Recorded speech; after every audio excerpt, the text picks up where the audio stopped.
Hi price allot கர்த்தர் நாமத்துக்கு மகிமை உண்டாவதாக. இன்றைய வேத வசனம் சங்கீதம் புஸ்தகம் 63ஆம் அதிகாரம் 1ஆம் வசனம் நமக்கு இப்படியாக சொல்லப்படுகிறது.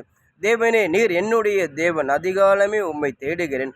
வறண்டதும் விடாததும் தண்ணீரற்றதுமான நிலத்திலே என் ஆத்துமா உன்மேல் தாகமா இருக்கிறது. என் மாம்சமானது உம்மை வாஞ்சிக்கிறது. சங்கீத தாவீது பார்த்தீங்கன்னா, அவர் கர்த்தரை பாடி புகழ்றார். அதாவது வனாந்தரத்தில் கர்த்தரை பாடுறாரு. சங்கீத தாவீதோட பிள்ளை அப்சலோம் சங்கீத தாவீதை கொல்லணும்னு சொல்லி அவர் வெறியா சுத்தமோ சங்கீத தாவீது அந்த ராஜ்யபாரத்தை விட்டு எல்லாத்தையும் விட்டு வனாந்தரத்துக்கு ஓடி போகிறார். வனாந்தரத்துக்கு ஓடி போகிற பார்த்தீங்கன்னா சங்கீத தாவீதுக்கு ஒரு சோதனை நேரம், ஒரு துன்ப காலம். ஆனால் இருந்தாலும் அவர் வனாந்தரத்தில் போய் கர்த்தரை நோக்கி பாடுறாரு. ஆண்டவர், வனாந்தரமாக இருந்தாலும் சரி, எங்கே இருந்தாலும் சரி, என் ஆத்துமா உன் மேலே வாஞ்சியாக இருக்குது. நான் உன் மேலே தாகமாக இருக்கிறேன் ஆண்டவர். நான் அந்த அளவுக்கு நேசிக்கிறேன். நான் எப்பொழுதும் பாடி புகழ்வேன் ஆண்டவரே. என் வாழ்க்கையில் என்ன நடந்தாலும் சரி, எது எனக்கு விரமாக வந்தாலும் சரி, ஐ டோன்ட் நெவர் ஆண்டவர். நீ என்னோட கூட துணையாக இருக்கிறீங்க.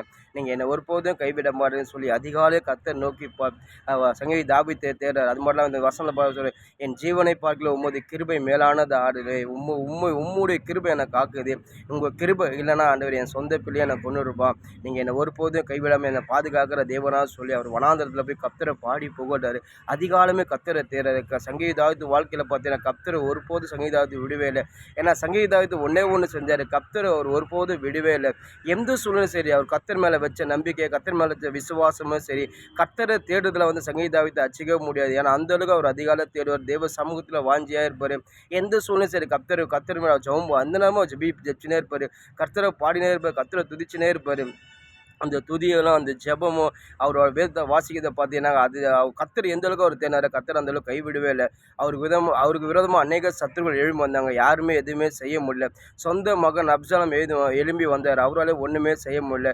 தாவீது சவுல் எழும்பி வந்தார். சவுலால் ஒன்றுமே பண்ண முடியல. யாருமே தாவீதை ஒன்றே பண்ண முடியல. ஏன்னா கர்த்தருடைய கரம் தாவீது கூட இருந்தது. தாவீது ஒன்று கர்த்தரை தேடுதல் அவர் எந்த குறையும் பண்ணல. பயங்கரமாக கர்த்தர் அவர் தேடுற வாஞ்சியோடு இருக்கார். அந்த வாஞ்சி அந்த தேடுதலில் பார்த்தீங்கன்னா கர்த்தர் சங்கீத தாவீது எல்லாவற்றையும் தேவன் கொடுத்து அவர் எல்லா இடத்துலையும் கர்த்தர் சங்கீத தாவீதை பாதுகாத்து அவர் தலையை உயர்த்தினார். அவர் முதிர் வயதோட கர்த்தர் பாதுகாத்தான்னு வேதம் சொல்லுகிறது. ஒரு மனுஷன் கர்த்தரை தேடினா கர்த்தர் எந்த சூழ்நிலை அவனை கைவிடவே மாட்டார்.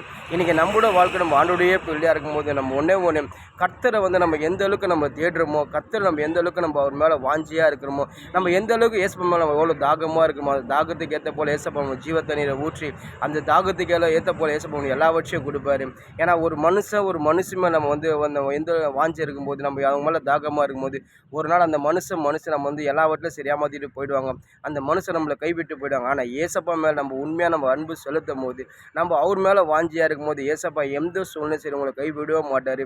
எந்த நிலைமையில சரி உங்களை விடவே மாட்டார். அவரோட கரத்தில் உங்களை பிடிச்சி அவர் உங்களை வழிநடத்தி உங்களை பாதுகாப்பார். கர்த்தரை தேடும்போது நம்ம ஒரு நாள் வெட்கப்பட்டு போக மாட்டாங்க. நீங்கள் அதிகாலை எழுந்து கர்த்தரை தேடும்போது, நீங்கள் கர்த்தரை சோத்தரிக்கும் போது நீங்கள் அதிகாலை அவரை கண்டடைய முடியும். நீங்கள் எந்த அளவுக்கு கர்த்தரை நீங்கள் வாஞ்சியாக கர்த்தர் எந்த அளவுக்கு நெருங்குறீங்களோ அந்த அளவுக்கு கர்த்தர் உங்களோட கூட பேசுவார். கர்த்தர் உங்களை எதற்காக அழைச்சார், கர்த்தர் உங்கள் மேலே என்ன அழைப்பை வச்சார், ஏசப்பா உங்கள்கிட்ட பேசி அதுமாதிரி உங்களை நடத்தும்படி செய்வார். கர்த்தர் அவர் ஊழியத்தை உங்களை பயன்படுத்துவார். மேன்மையான ஸ்தலத்தை கர்த்தர் உங்களுக்கு கொடுப்பாரு. கர்த்தரை தேடுறவங்களை ஒரு நாள் வெட்கப்பட்டு போக மாட்டாங்க. வேதம் அப்படி தான் சொல்லுது. காட்டில் சிங்கக்குட்டிகள் தாழ்ச்சி அடைந்து பட்டினியாக கிடந்தால் கர்த்தரை தேடுற பிள்ளைகளுக்கு ஒரு நன்மையை குறைபட வேதம் சொல்லுகிறது. அது மாதிரி இஸ்ரவேல் ஜனம் கர்த்தரை தேடினாங்க. ஏசப்பா சொல்லி, என் ஜனங்கள் ஒருபோதும் வெக்கம் அடைவதில்லை, நான் அழிக்கும் நன்மையாக அவங்க திருப்தி ஆவாங்க சொல்லி இஸ்ரவேல் ஜனங்களை கர்த்தர் அவர் எல்லாவற்றையும் கொடுத்து அவங்க நன்மையாக நடத்தி வந்த தேவனா இஸ்ரவேல் ஜனம் கர்த்தரை தேடினாங்க. ஏசப்பா இஸ்ரவேல் ஜனத்தை ஒருபோது கைவிடலை. வேதத்தில் பார்த்தீங்கன்னா அன்னைய பேர் கர்த்தரை தேடினாங்க. கர்த்தர் ஒருபோது கைவிடலை. அண்ணால் பார்த்தீங்கன்னா அண்ணனுக்கு குழந்தையே இல்லை. ஒன்று அண்ணால் அவங்க சக்காலத்தி மூலமாக கேவலமாக பேசுகிறேன். அண்ணா ரொம்ப துக்கப்பட்டு எந்த மனுஷக்கிட்டே போய் சொல்ல, நேராக போய் தேவ சமூகத்தில் போய், ஆண்டவரே எனக்கு இந்த பிரச்சனை இருக்குது, எனக்கு குழந்தை இல்லை, நீங்கள் தான் ஆண்டவரே எனக்கு கருவின் கனி ஆசீர்வதிக்கணும்னு சொல்லி அண்ணா ஏசப்பா நோக்கி ஜெபிக்கிறாங்க. கர்த்தர் உங்களுக்கு கொடுக்குறாரு.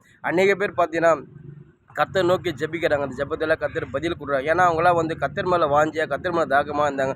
இந்த மனுஷன் செய்ய முடியாது, ஏசப்பா தான் எனக்கு செய்வார் சொல்லி ஏசப்பா கிட்ட போனாங்க. ஏசப்பா கொடுத்தாரு. இன்றைக்கி உங்களோட வாழ்க்கையில் சரி, நீங்கள் ஆண்டோடைய பிள்ளையாக இருக்கும்போது, நீங்கள் கர்த்தர் வாஞ்சியாக தேடும்போது, நீங்கள் எந்த அளவுக்கு கர்த்தரை கிட்டி செய்கிறீங்களோ, அதிகாலை கர்த்தர் தேடும்போது கர்த்தர் நிச்சயமாக நீங்கள் கண்டடைவீங்க. கர்த்தர் ஒருபோதும் கைவிட மாட்டார். ஒரு மனுஷனுக்கு ஜெபம் முக்கியம். நீங்கள் ஜெபிக்கும் போது உங்கள் வாழ்க்கையில் அற்புதம் பெறுவீங்க. சங்கீத தாவீது ஜெபிச்ச அவர் வாழ்க்கையில் அற்புதம் பெற்றார். நீங்களும் ஜெபம் அதிகமாக பண்ணுங்கள், உங்கள் வாழ்க்கையில் அற்புதம் நடக்கும். ஆமென்.